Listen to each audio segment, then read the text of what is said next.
Assalaamu calaykum. Ku soo dhowaada qisadan kooban.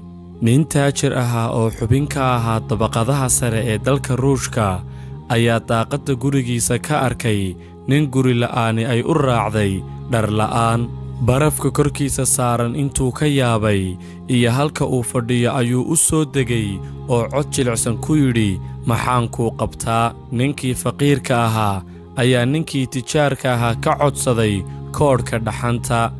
Ninkii tijaarka ahaa oo aad uga xun rafaadka iyo silaca uu ku nool yahay ninkan faqiirka ah ayaa u ballanqaaday inuu u keeni doono koodh weyn iyo weliba casho culus oo degdeg ah. Nasiib darro, dhowr telefoon oo u soo dhacay darteed ninkii tijaarka ahaa waxa uu ilaaway ninkii faqiirka ahaa.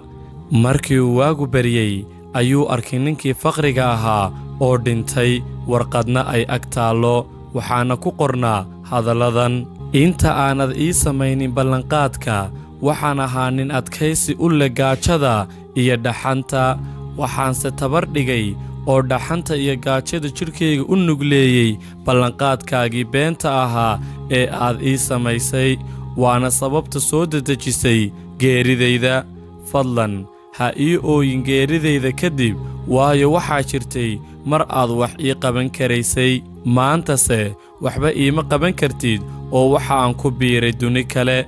Ujeedka sheekadan: ballanqaadka beenta ahi waxa uu sababi karaa saamayn weyn oo qofka bini'aadamka ku yeelata noloshiisa amaba galaafata, ee ka foojignow oo sabab ha u noqonin geerida ama waalida qof kale, hana dhaawicin qalbiga aadmiga ee daciifka ah.